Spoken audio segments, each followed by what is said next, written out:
आंध्र प्रदेश के governor S Abdul Nazeer जी,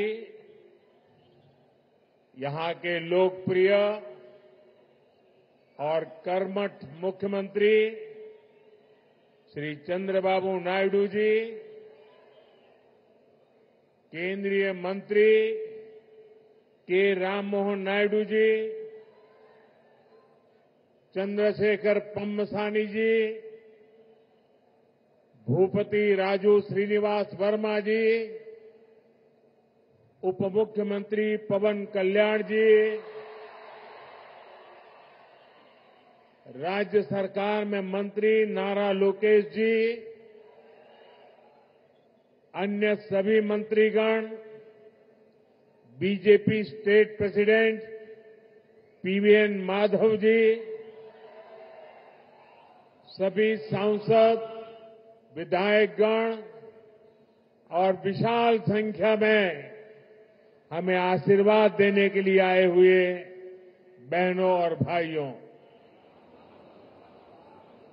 Andhra Pradesh governor S Abdul Nazeer गारिकी, लोकप्रिय मुख्यमंत्री आंध्र प्रदेश चंद्रबाबु नायडू गारिकी, కేంద్ర మంత్రులు రామ్మోహన్ చంద్రశేఖర్ గారికి, భూపతి రాజు శ్రీనివాస్ వర్మ గారికి, ఉప ముఖ్యమంత్రి వర్యులు పవన్ కళ్యాణ్ గారికి, రాష్ట్ర ప్రభుత్వంలో మంత్రి వర్యులు లోకేష్ గారికి, ఇతర మంత్రులకి, బీజేపీ రాష్ట్ర అధ్యక్షులు పీవీఎన్ మాధవ్ గారికి, ఎంపీలకు, ఎమ్మెల్యేలకు, ఇంత పెద్ద ఎత్తున ఈ సభని మమ్మల్ని ఆశీర్వదించడానికి విచ్చేసినటువంటి మా సోదర సోదరీమణులకు అందరికీ కూడా హృదయపూర్వక నమస్కారాలు.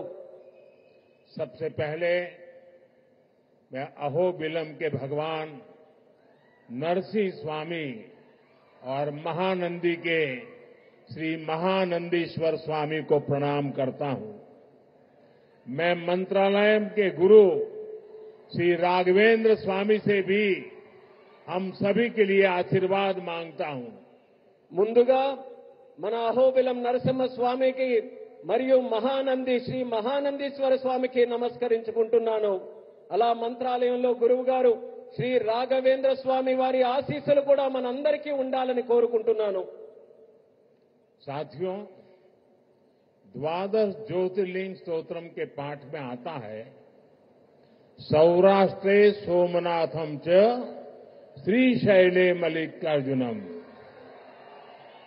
यानी द्वादश ज्योतिर्लिंगों में प्रथम भगवान सोमनाथ और द्वितीय भगवान मल्लिकार्जुन का नाम एक साथ आता है.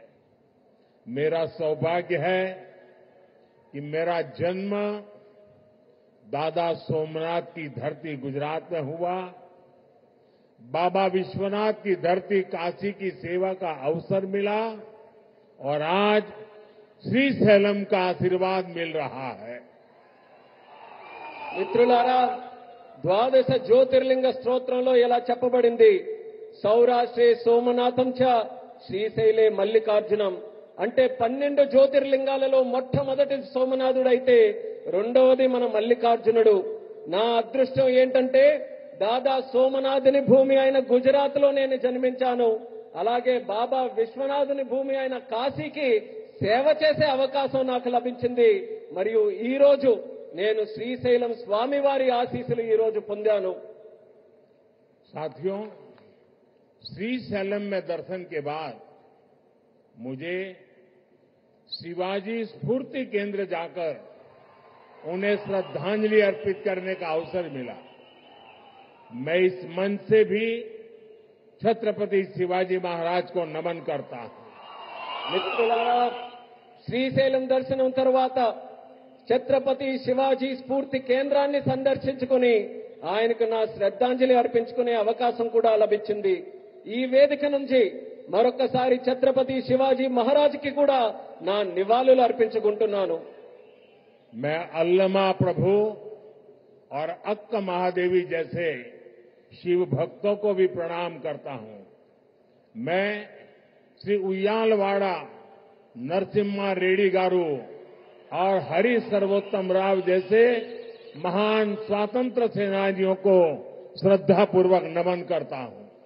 అల్లమ్మ ప్రభు, మరియు అక్క మహాదేవి వంటి గొప్ప శివభక్తులకి కూడా నేను నా నమస్కారాలు తెలియజేసుకుంటున్నాను.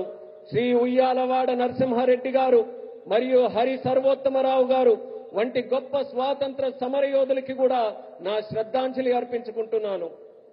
साथियों, हमारा आंध्र प्रदेश स्वाभिमान और संस्कृति की धरती है और साथ ही साइंस और इनोवेशन का सेंटर भी है. यहां असीमित संभावनाएं भी है और युवाओं का अनंत सामर्थ्य भी है. మిత్రులారా, మన ఆంధ్రప్రదేశ్ ఆత్మ గౌరవానికి మరియు సంస్కృతికి నిలయం. మరి ఇది సైన్స్ కు ఇన్నోవేషన్ కి కూడా ఒక కేంద్రం. ఇక్కడ అనంతమైన అవకాశాలు ఉన్నాయి మరియు ఇక్కడ యువతకి అపారమైనటువంటి శక్తి కూడా కలిగి ఉంది. आंध्र को अगर जरूरत थी तो सही विजन और सही नेतृत्व की जरूरत थी. आज चंद्रबाबू नायडू गारू और पवन कल्याण गारू के रूप में आंध्र के पास वो विजनरी लीडरशिप भी है और केंद्र सरकार का पूरा सहयोग भी है. ఆంధ్రాకి ఏదైనా అవసరం ఉంది అంటే ఒక సరైన విజన్ మరియు సరైన నాయకత్వం తాలూకు అవసరం ఉంది. నేడు చంద్రబాబు నాయుడు గారు మరియు పవన్ కళ్యాణ్ గారి రూపంలో ఆంధ్రాకి ఆ శక్తివంతమైనటువంటి నాయకత్వం ఉంది మరియు కేంద్ర ప్రభుత్వం తాలూకా పూర్తి మద్దతు కూడా లభిస్తుంది. साथियों, पिछले 16 महीनों में आंध्र प्रदेश में विकास की गाड़ी तेज गति से दौड़ रही है. डबल इंजन की सरकार में अभूतपूर्व प्रगति हो रही है. आज दिल्ली और अमरावती मिलकर तेज विकास की दिशा में आगे बढ़ रहे हैं. మిత్రులారా, గత 16 నెలల్లో ఆంధ్రప్రదేశ్ లో అభివృద్ధి తాలూకా వాహనం శరవేగంగా కదులుతుంది. డబుల్ ఇంజిన్ ప్రభుత్వంలో రాష్ట్రం అపూర్వమైన ప్రగతి కూడా సాధిస్తుంది. నేడు ఢిల్లీ మరియు అమరావతి ఈ రెండు కలిసి వేగవంతంగా అభివృద్ధి వైపు ముందుకు సాగుతున్నాయి. और जैसा चंद्रबाबू ने कहा, इस तेज गति को देख करके मैं कह सकता हूं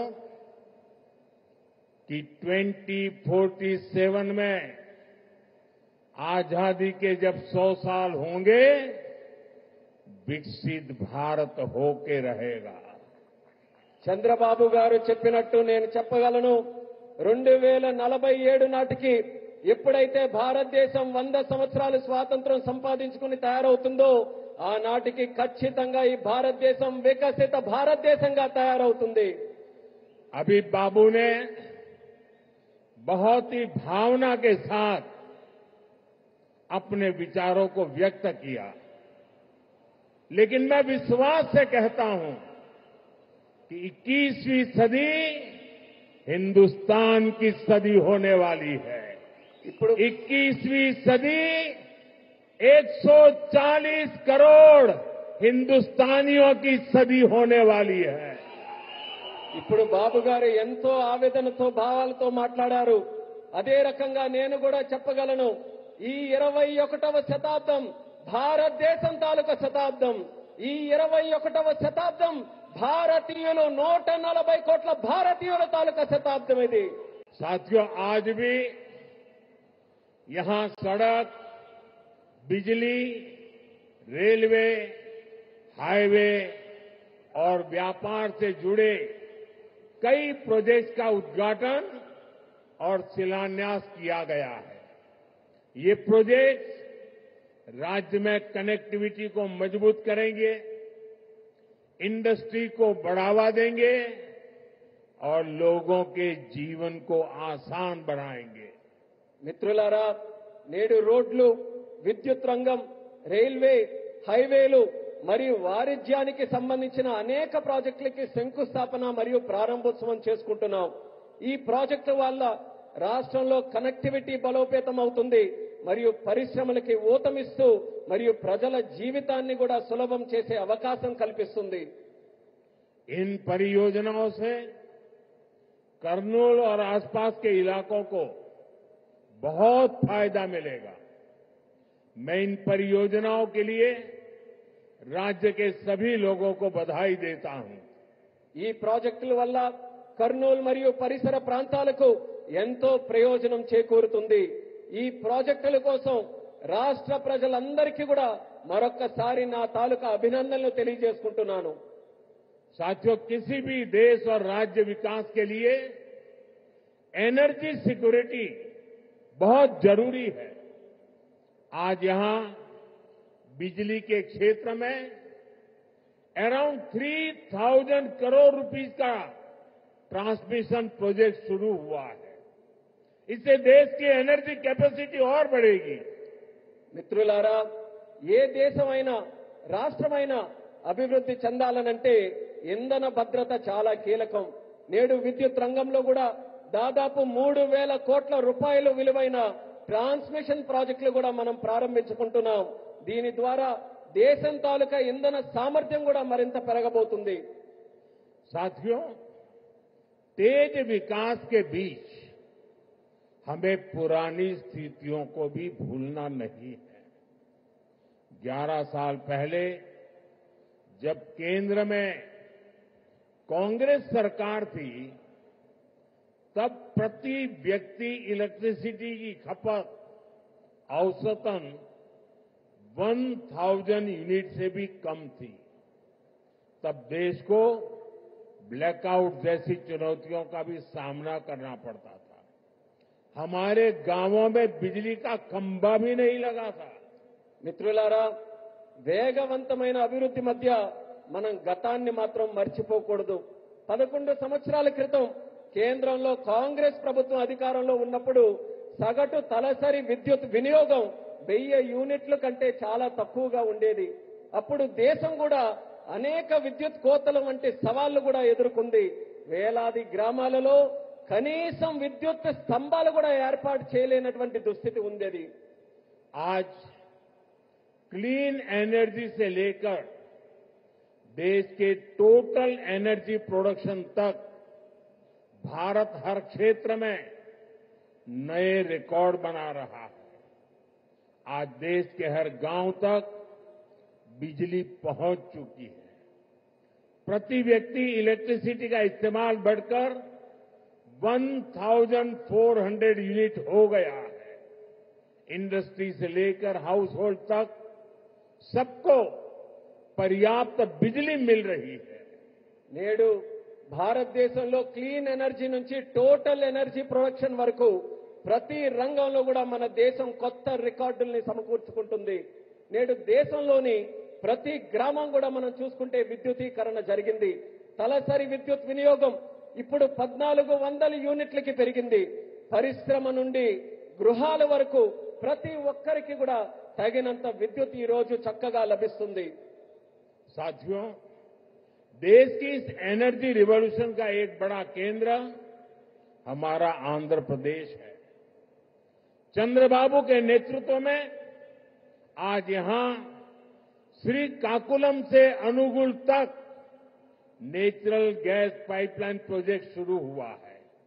ये पाइपलाइन लगभग 15 लाख घरों को गैस सप्लाई देगी। మిత్రులారా, దేశంలో ఈ ఇంధన విప్లవానికి మన రాష్ట్రం ఆంధ్రప్రదేశ్ ఒక ప్రధాన కేంద్రంగా ఉంది। మన ముఖ్యమంత్రి వర్యులు చంద్రబాబు నాయుడు గారి నేతృత్వంలో ఈ రోజు శ్రీకాకుళం నుంచి అంగుల్ వరకు సహజ వాయువు పైప్ లైన్ ప్రాజెక్టు ప్రారంభించబడింది। ఈ పైప్ లైన్ సుమారు 15 లక్షల ఇళ్లకు గ్యాస్ సరఫరా కూడా చేయబడుతుంది। आज चित्तूर में एलपीजी बॉटलिंग प्लांट शुरू हुआ है। ये प्लांट रोजाना 20,000 सिलेंडर भरने की क्षमता रखता है। इससे लोकल ट्रांसपोर्ट और स्टोरेज सेक्टर में जॉब बढ़ेगी, युवाओं को नए अवसर मिलेंगे। ఈ రోజు చిత్తూరులో కూడా ఎల్పీజీ బాటిలింగ్ ప్లాంట్ ప్రారంభించబడింది। ఈ ప్లాంట్ రోజుకు 20,000 సిలిండర్లు నింపే సామర్థ్యం కలిగి ఉంది। ఇది స్థానిక రవాణా మరియు స్టోరేజ్ రంగంలో ఉద్యోగాలను పెంచుతుంది మరియు యువతకి మరిన్ని కొత్త అవకాశాలు కూడా కల్పించే బాధ్యత తీసుకుంటుంది. साथियों, विकसित भारत के लक्ष्य तक तेजी से पहुंचने के लिए आज देश में मल्टी मॉडल इंफ्रास्ट्रक्चर का विकास हो रहा है. विलेज से सिटी और सिटी से पोर्ट तक कनेक्टिविटी पर हमारा बहुत जोर है. सब्बवरम शिलानगर से के बीच नया हाईवे तैयार होने से कनेक्टिविटी और बढ़ेगी. మిత్రులారా, వికసిత్ భారత్ అనే లక్ష్యాన్ని వేగంగా సాధించడానికి నేడు దేశంలో మల్టీ మోడల్ ఇన్ఫ్రాస్ట్రక్చర్ ప్రాజెక్ట్స్ శరవేగంగా అభివృద్ధి చేయబడుతున్నాయి. గ్రామాల నుండి నగరాల వరకు, నగరాల నుండి పోర్టుల వరకు కనెక్టివిటీపై మేము బలమైన ప్రాధాన్యత ఈ రోజు ఇస్తున్నాం. విశాఖపట్నంలో సబ్బవరం నుంచి షీలానగర్ మధ్యలో కొత్త హైవే ఏదైతే పూర్తి చేయడం వలన కనెక్టివిటీ మరింత మెరుగుపడుతుంది. रेलवे के क्षेत्र में भी नए युग की शुरुआत हुई है. नई रेल लाइनों की शुरुआत होने से, रेल फ्लाईओवर बनने से यात्रियों को सुविधा मिलेगी और इस क्षेत्र के उद्योगों को नई गति मिलेगी. అలానే రైల్వే రంగంలో కూడా ఒక కొత్త యుగం ప్రారంభమైంది.